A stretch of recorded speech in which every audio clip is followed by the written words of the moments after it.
everybody, this is A7X Ben, and welcome to part 3 of the hourly campaign. I'm going to make sure the stream is working on YouTube, got music up in case I need it, and it looks like it is going and it's live, so that's cool. Alright, so in this session, I've got the display capture with OBS Studio to better show the different things I'm going to be doing, because instead of just the VASSAL window, I've got two VASSAL windows up here to compare maps between the hourly campaign map that I'm building, which was based on, not really based on, but modeled after the CG4 map, which you see now.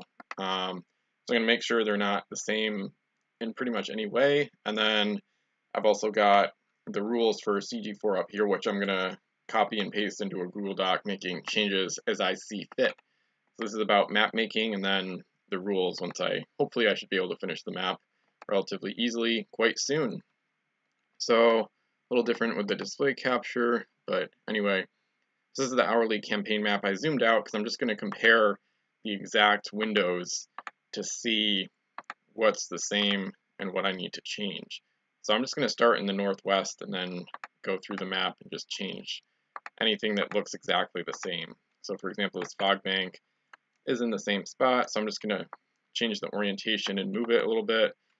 And I see those three reefs look the same. There might be more that's the same than I'm expecting. So that's what I gotta watch out for. So I'm gonna change the orientation and move them up a little bit. And I might make really minor changes once the game starts in case some islands are too close together or too far apart or things like that. Preferably very early in the game, but anyway. And this whirlpool looks like it's in a slightly, yeah, this is an interesting spot.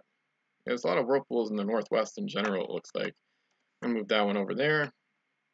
And when I brought the screen up, I already saw that this island is pretty much in the exact same spot. So I'm going to change the orientation and move it a little bit to the northwest. So inevitably there's going to be some similarities. I'm using similar features between the two maps.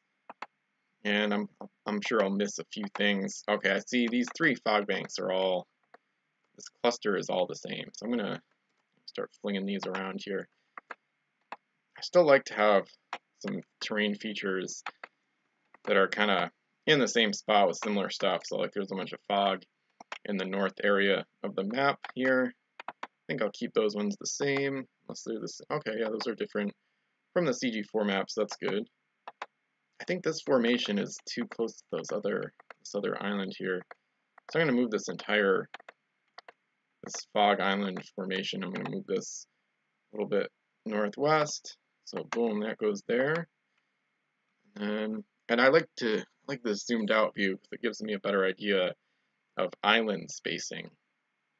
I don't want to have too many close clusters in one area, and I don't want to have areas where there's a ton of space. There's more space in the east in general than the north, south, and west, but that's okay. I don't really want the map to be too symmetrical throughout either. So, alright, so let's go. Alright, so I'm in the kind of in the north here. I see this fog bank is like exact same spot, so I'm just gonna move it a tiny bit. Looks like the Sargasso Seas are in different spots though. Islands are mostly in different spots. Obviously the maps are quite different realistically, so that's good. I just want to have a very different setup. Okay, this fog bank was never moved, and neither were those Sargasso Seas. Alright, I'm going to flip these, put them there. This fog bank is going to get chucked way over there, make the east slightly busier. Looks like one reef is the same, but that's okay. Just going to change the orientation, make it randomly rotate with CTRL plus N, Control N, and it's the CG4 file. Okay. Yeah, I might get music up during this process too until I start with the rules. There's not a lot to talk about. I've already talked about the map and how I want it to work and show up and things like that. So just gonna move that a tiny bit there. Let's look at music up. Finish the mix here.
Okay. So I think I finished the map. Seems okay to me. There were a little more direct similarities to the CG4 map than I thought, but at the same time, I think it's pretty much done. So that's really cool. I thought it would take me longer than this. I thought it might take me like a full 4 sessions to finish the map, but it's only not even halfway through the 3rd session. I feel pretty satisfied with it, so it's gone pretty well overall. So I'm just going to do a quick little zoom in just to make sure there's not any terrain really overlapping the edges. I do have an island in the southwest that connects to the southeast, along with some reefs. And like I've already said, some of the features are the same as CG4, such as the fog pools, which I want to try out, and similar, islands and whirlpools surrounded by other terrain in general. So I saved the game, and it looks pretty good. So I'm going to move on to the rules. Got a different YouTube song mix-up, but anyway. So now I gotta look at the rules, which I'm gonna use almost the same exact rules as CG4. So I'm planning to just copy these into my Google document right now and get the formatting going. And I did already save with miniature trading, potentially shutting down. I already did save the thread, the CG4 thread. I saved the original Economy Edition thread and things like that. So anyway, so checking out the rules for CG4, I think I'm going to do almost the same thing here. So they use the Economy Edition rules from Cannon Fury that were written back in 2014 and 15, but then there's a bunch of modifications too that we did for CG4. The only problem here is there's a background color and then it's a different font size. So let me see what I can do here with the formatting. I don't care too much about the different formatting, but it'd still be nice to have some boldness and whatnot. And I would type this up as a post on Pirates with Ben. I might still do that, but I'm just going to start with the Google Doc and then go from there. So, all right, so the duplicates rule. Cannot be duplicates of ships in play until a faction has purchased every single standard ship available to them. So that's going to continue. Name crew, that have multiple versions may use as long as it's not at the same time. I'm going to do that as well. Unique treasure, yep. Resources, absolutely. Game time is measured in rounds, absolutely. Alright, so I'm just going to paste this plain text and then underline duplicates rule. So it's the same type here, same formatting. And then starting conditions. 30, okay, so this is where it's going to get a little iffy, and I'm not going to finish this right now. I'm just going to go ahead and paste this, and then figure things out as I go along, basically. So I'm going to bold that. So I'm not sure if I'm going to do 30 points or 20 points for a starting fleet. I think I will do 30, because 20 gets kind of iffy, because a lot of factions might only have one ship. Some factions will struggle to even have one decent ship for 30, or for 20, I mean. I do like 20 points, but I think I'd rather do that for like a historical type game, like the Caribbean game. We did do 20 points for that. So I think 30 would be a good starting build total. So I'll do that, and then I don't know how many wild islands there are yet, so I'm going to count that later. I wanted to do the rules before I finish the unique treasures on the map, just in case there's anything funky that comes up. So, alright, all islands will have unique treasures on them, but most will produce resources. That's true as well. And hopefully today, I'll get into the UTs as well. It's only been less than 20 minutes, so I think I will get into unique treasures and whatnot today as well. Factions will be sailing in from the edges of the map. I've already talked about that. Yep. Round Earth rules, absolutely. Map details, yep. Take turns, blah, blah, blah. Okay, cool. So that's that. Victory conditions. Definitely last fleet afloat. And then if for some reason I wanted to end the game sooner, then I would do points in play as the tiebreaker. So points in play, that's italicized, and nobody's going to surrender, at least not permanently. Okay, and then action modifications. This is from the Economy Edition rules. So yeah, I'm really used to this because I played Economy Edition in 2015, and then we're using that for CG4, and we use that in CG3, which I won in March of 2018, and then we're also using that in the Caribbean game, a modified version. But anyway, so action modifications, exploring, repairing. Yeah, a ship carrying both lumber and textiles may repair mast at Wild Island per the shipwright rules. These resources are used in the process. I haven't seen that happen yet, but I guess I'll just keep that. It's something I'll probably forget about, but at the same time, it's not really that likely to happen at all. That a ship that would be damaged would be carrying both of those, at least one of each, to repair mast. Maybe it'll happen though, we'll see. Combat actions, yep, so we'll get to that soon. Resources, this is definitely the same thing, so pretty much just going to copy all this as well. Yeah, and I might, especially because it's my game and I don't have to get consent from other players, I might seriously change up some of the rules in terms of, whoops, alright, it shouldn't be bolded here. Might change up some of the resource changing rules, so they might change in weird ways rather than just having the timer, the countdown timer, and I already have, yeah, that's copied from another thread. I'm just gonna leave it. So anyway, so I think I'll share this Google Doc. I might edit this video specifically once it's got its own YouTube URL after the stream ends, and then you can just look at the rules in a Google Doc. And I'll probably, maybe when I post this video as under the Battle Reports category at Pirates with Ben, my fan site, I'll probably put the text, the rules text in that post as well, I think. So might as well. Alright, so island upgrades. This is where it gets a little more complicated, but I'm pretty sure I just want to use the CG4 rules for this. So if you're not familiar with it already, you can make, you can have different towns and colonies. So the encampment is basically just marking wild islands as explored.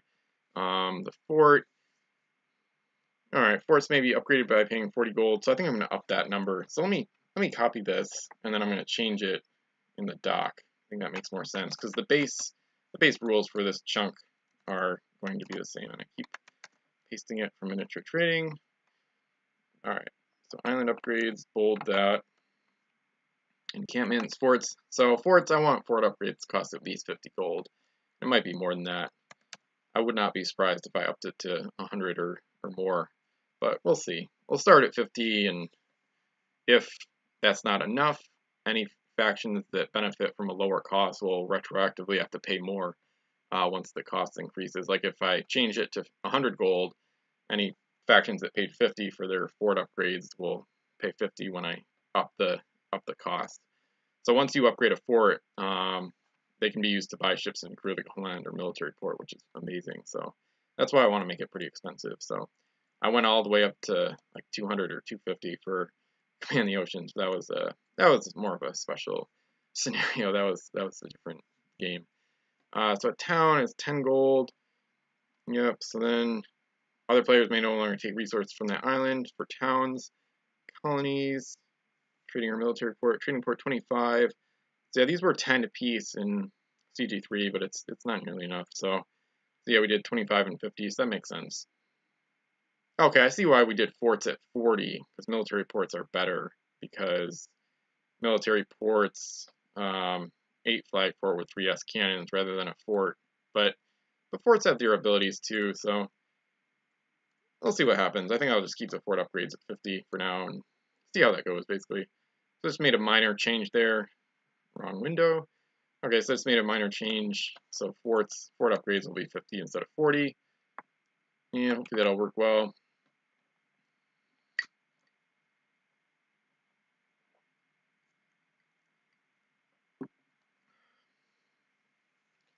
This is one I don't really like too much.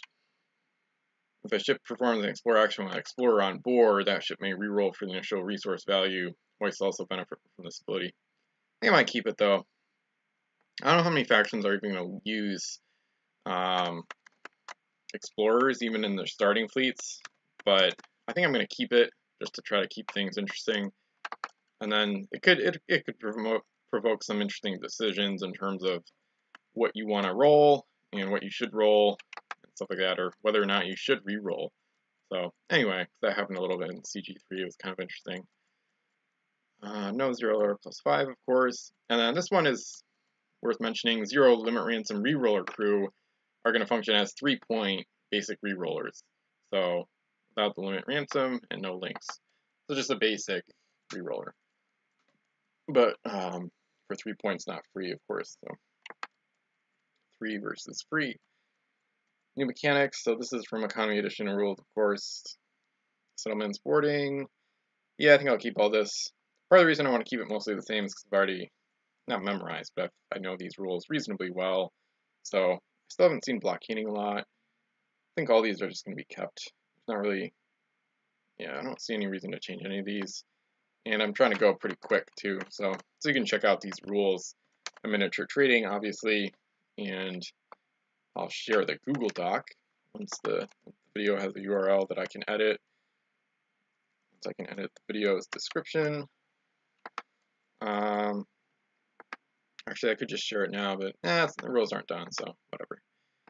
Doesn't look like anybody's watching right now. So anyway, so house rules. Okay, so this is where we got into some specific stuff for CG4. It's not part of Economy Edition, and I think I want to keep this. So the 2 bolded ones are the big ones.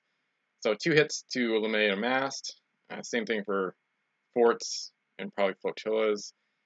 Ships cannot do damage by ramming, so no ram damage. I like that rule as well. I'm going to try that. No events, of course. Whirlpool.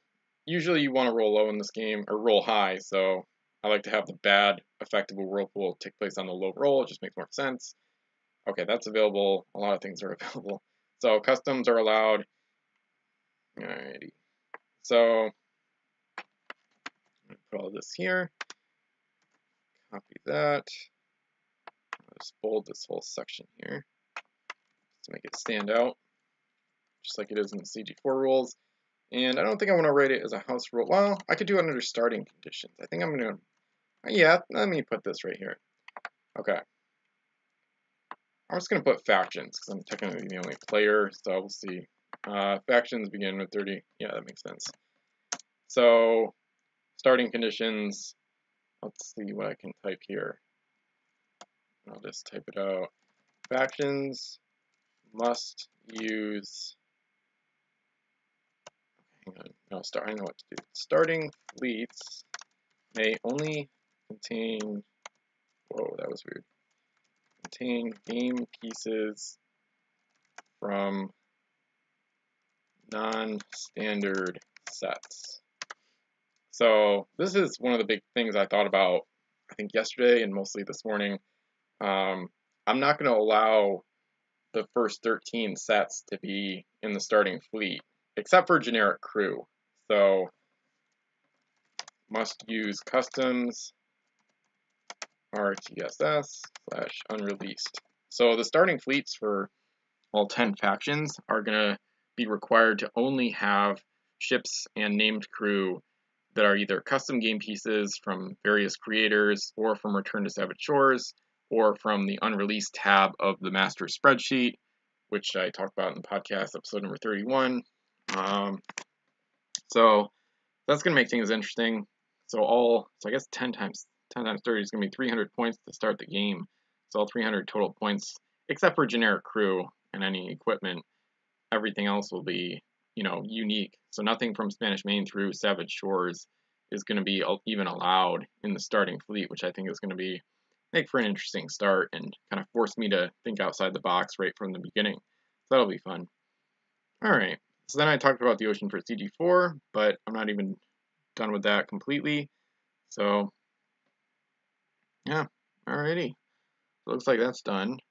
Still got about half hour left, so that's cool. Alright, so I'm going to continue with the music mix for now, but then I got to start looking at UTs. So it looks like the rules are almost done already, but I'll probably put some more stuff in this document as well in terms of details. And yeah, let me go right here and put my cursor there, because I got to count the islands and figure out various UTs and whatnot.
the music is good, but so I just did.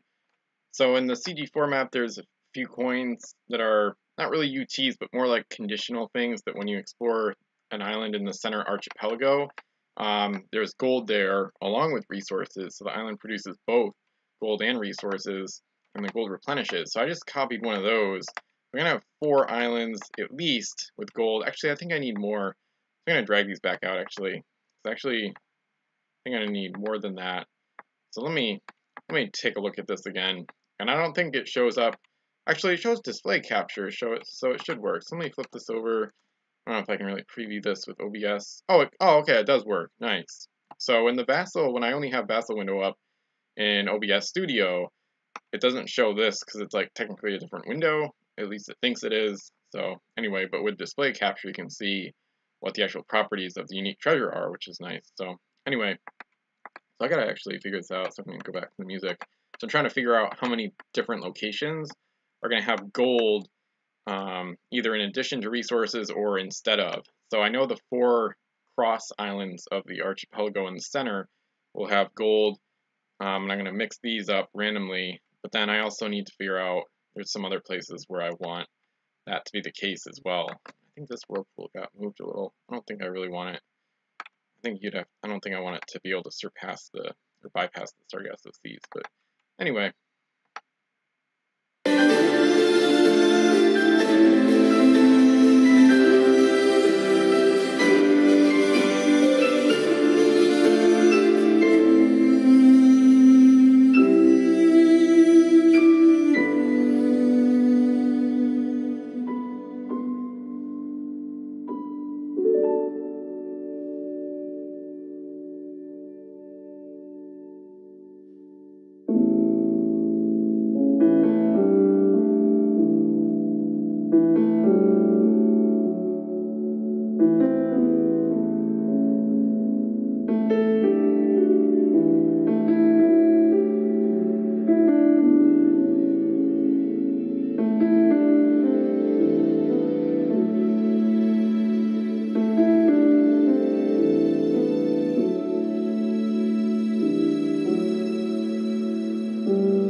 finishing up this session, just got a few minutes left. What I'm doing right now is putting the UTs into stacks, basically, or nice neat rows, because I need to count how many UTs there are and manipulate the number to make it work given the island setup. So it would be just the number of wild islands, which I think is 53. I counted 55, but then I counted 54 multiple times. And then, of course, I remembered afterwards that the island in the southwest is connected to the island in the southeast. It's all considered the same island. And I've got a custom UT here, among many other custom UTs, actually. Yeah, like this one, actually. Wow. Anyway, so there should be 53 islands. They're all going to start wild, and all of them are going to have UTs to start the game. But then, to complicate matters, some islands are going to have more gold and UTs than others, like the center islands and also the islands that are surrounded by terrain. And in addition, I think I'll start going to the left now. In addition, there's the shipwrecks and stuff like that. So it's complicated with the gold setup here. So therefore, this part is going to take a while, which I knew. The UT stuff might take just as long as the map, which is kind of crazy. But anyway, but it's fun to start the game with a lot of UTs. Should provide for some interesting theatrics right out of the gate here. So, all right, I gotta keep an eye on the time here. Okay, I got a few minutes left. So I was doing stacks of 8 because that's how many fit in the window here. So 1, 2, 3, 4, 5, 6, 7, 8. So I'm going to count how many columns there are and then multiply by 8.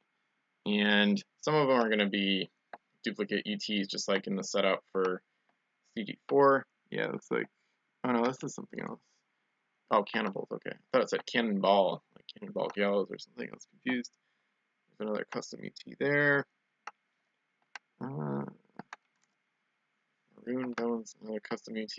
And then I'm also going to add, in addition to these ones, I have to remember to add my own custom UTs, because I think there's at least 1 or maybe 2 that I've come up with since I made the setup for CG4 a number of months ago. Looks like there are 2 copies of Pandora's Box, which is interesting. Huh. It's going to be... I might put Pandora's Box on an... Well, I don't think I want to do that, though. I don't think I want to put it on an island where I know where it is, but we'll see what happens. There might be a couple UTs that go in a specific spot. So, and I'm not sure when I'm going to play this game again. I know it won't be until Wednesday at the earliest, this coming Wednesday, and if anything, it'll probably be later than that. So, anyway, another minute. Protection from Davy Jones. I think that's the 3rd copy. Wow. So same thing for CG4, at least I'm pretty sure. Plunder, dry powder. All right, let's do 1 more row here. And then I also have to figure out the regular gold as well. There's going to be some of that, mostly just UTs, but I think the regular gold, that's going to be what the shipwrecks have a lot of times. So the 2 shipwrecks are going to make more gold than I have at the top there. And I'm going to put some of it on the shipwrecks. And some is going to be mixed into the pile to be on islands as well. So spices. And at the bottom left, I've got the abandoned crew. But anyway, that pretty much wraps up this session. So I finished the map. Pretty much finished with the rules. I don't know if I'm going to add more rules at some point. I'm not too concerned with that right now. But we'll see what happens. I might add more or change the rules as I go along, as I see fit. So that's this hour, and thanks for tuning in for the hourly